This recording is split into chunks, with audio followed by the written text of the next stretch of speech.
Greetings, folks. Rod Machado here. Over the years, I've received many questions about how a newly rated flight instructor might become a better teacher. And that's a noble question and one that I'd like to try to answer here. After all, there isn't a great deal of guidance available on how a new flight instructor can become better at his or her craft. After over 50 years of teaching others to fly, I've seen the best and the worst in this profession. So let's see what makes the best instructors good at their job. But keep in mind that there are a lot of things that make an instructor good. So I'll focus on only 4 of my favorite recommendations. Number 1, read a lot of books and ask a lot of questions. You see, there are only 2 ways to get smart, and that is to read a lot of books and ask a lot of questions, period. You aren't going to get smart by sleeping on a book. You have to read it. But you can't read everything, so you have to read the right things. I'm talking about the things that will improve your ability to teach and interact with your students. So here's a quick list of 5 books that are an absolute must-read for any new flight instructor. Number 1, The Education of a Wandering Man by Louis L'Amour. This is an excellent book because what it shows is how an ordinary man can make use of his time in such a way that he can learn extraordinary things. It's very worthwhile to read. Number 2, How to Win Friends and Influence People by Dale Carnegie. And that is one of my favorite books, and let me tell you why. Even one of the rules from this book can dramatically alter the way that you relate with your customers, your students. The next book is The Savvy Flight Instructor by Greg Brown. And this is an excellent book because essentially it shows you how to run your flight instructor business in the most professional way. Very, very good read, and I highly recommend you read that. The other book that I'd like to recommend is The Flight Instructor Survival Guide by Arlen McMahon. And this is a real sleeper because there's so much practical information in this book that once you start reading it, you'll learn things that, well, you typically can only learn by sitting down and talking to a highly experienced instructor. The last book is Daniel Kahneman's book titled Think Fast and Slow by Daniel Kahneman. It's an excellent book, and the reason it's so good is that there's so much psychology in this one book that essentially you should be given a graduate degree in psychology after you read it. In other words, it's that valuable. You see, while reading is an absolute must if you want to be smart, asking questions is what helps make you wise. Wisdom is that quality that helps you lead a better life and helps you help others lead a better life. And this is why smart people look to older, more experienced individuals from whom they might find answers to questions not found in the traditional literature. For instance, if I want to become a better welder, there's only so much improvement I can achieve at welding by reading a book. If, however, I want to learn the essentials of welding to help me become better at my job, and I'm speaking of the welder's wisdom, I'll seek out someone with a solid reputation in that profession and ask meaningful questions. And of course, this is why you should always have respect for your welders. Number 2, learn how to teach by studying good teachers' teaching. Over the past 5 decades, I've gone out of my way to find and study good teachers in the act of teaching. And that means I've sat in the back of classrooms to observe these masters at work. I've also sat in the back of airplanes, not one of my favorite ways to relax, by the way, to see how good instructors instruct. So how do you know who the good teachers are? Well, that's easy. They tend to stand out in a crowd and are easily detected by reputation with a little gumshoe work on your part. They're also the ones that typically have the most students in attendance and or are most difficult to schedule because of their popularity. So watch them for a while and your pattern-finding brain will quickly deduce what it is that makes these instructors great. Perhaps you remember the highly popular medical thriller book titled Coma, written by Robin Cook.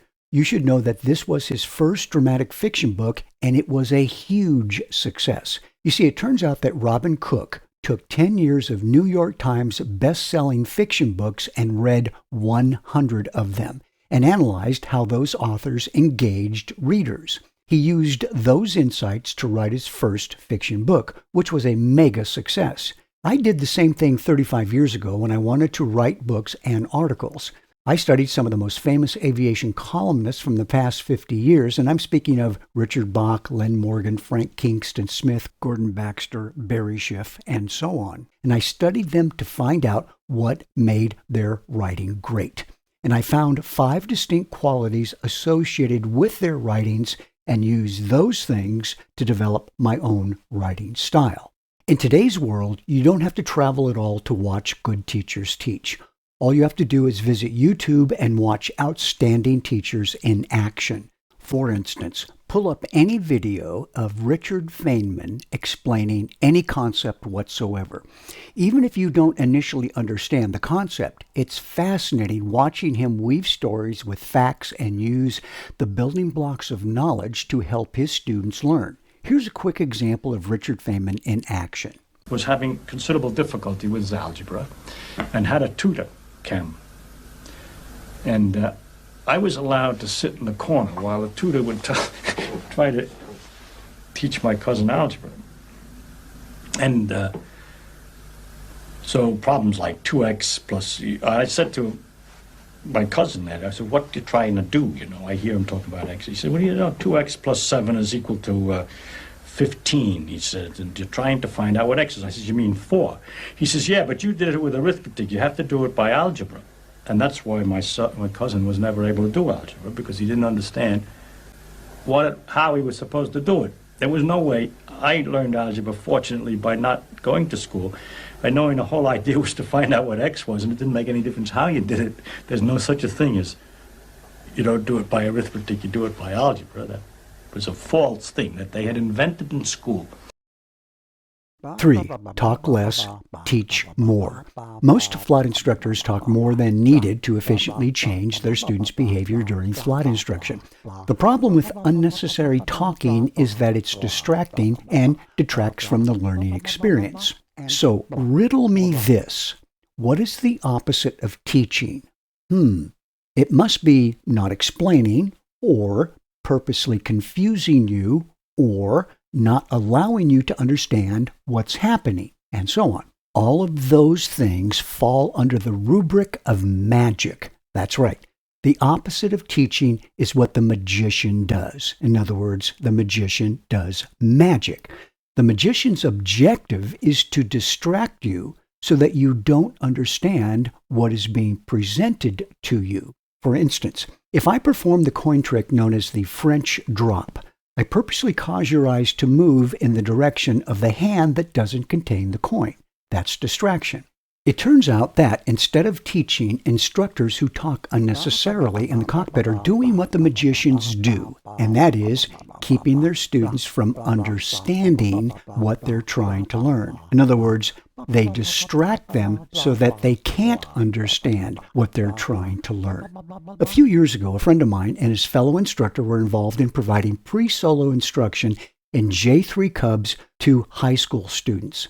The students were separated into 2 groups. One used headset intercom combinations, while the other group had no headset and no intercom. In the latter group, the instructor communicated the old-fashioned way by using hand signals and/or very short sentences to teach. Students in the other group were taught the modern way, with instructors free to chat over the intercom. Comparing both groups of students, the students in the no-headset intercom group soloed in approximately 15% less time than those who were instructed using headsets and intercoms. Big surprise? Well, not really. 40 years ago, it was common to solo students in 10 to 12 hours in a tail dragger. Today, it's not unusual to see students taking a minimum of 25 to 35 hours to solo. Now, don't get me wrong here. My eardrums love headsets, but we should all consider being less verbose and more precise in our cockpit communications with our students. Once you say what you have to say, leave the student alone to implement the instruction you provided. And finally, 4. Teach stick and rudder skills first, teach other things later. Your most important obligation when teaching primary students is to teach them the fundamental principles associated with flying an airplane. And that means teaching stick and rudder skills, attitude flying skills, such as the 5 attitudes that all pilots use, and teaching seat-of-the-pants sensory skills.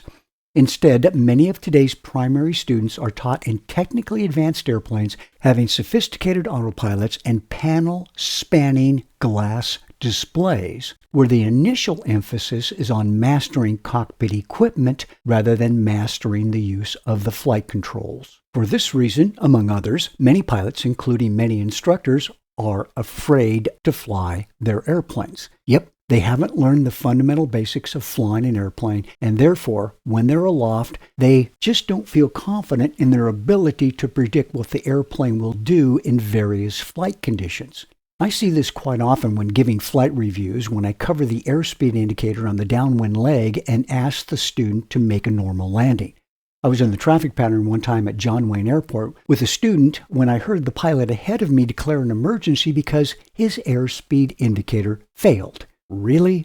Every pilot should be able to approach and land an airplane without having to look at their airspeed indicator. And this is easily done if you've learned the fundamentals of flying an airplane. In other words, attitude flying skills. As I see it, the ability to approach and land without using the airspeed indicator should be a required maneuver on every flight test. But it's not in the Airman Certification Standards and probably never will be.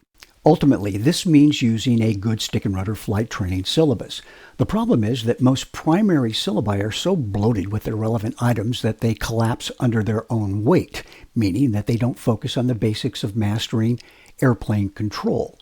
And while I've read many different syllabi, I have to admit, I only know one that focuses on the basics of flight control. And please excuse me, but I'm going to sound like the kamikaze pilot here, the kind of guy that has to do all his bragging ahead of time.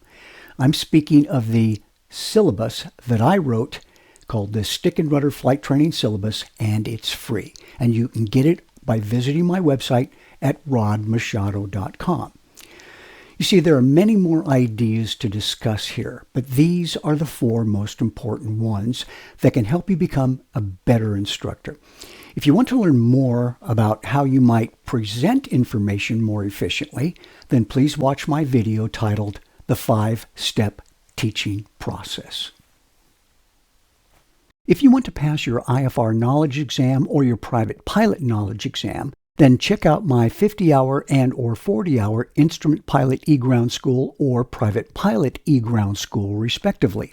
Not only will you pass the exam, but you'll learn more about the essentials of IFR or VFR flying that you just won't get in other ground training programs. Why? Well, because I've been instructing for over 5 decades, have personally written and illustrated 7 aviation books, 5 of which are aviation textbooks, delivered training programs in all 50 states and many European countries, and have won countless awards from the FAA for my aviation training programs. In short, you won't be taught by a private pilot with limited experience and a basic ground instructor rating. Instead, you'll receive quality ground training that makes it easy and fun to learn. So visit rodmachado.com and check out the large selection of aviation educational courses.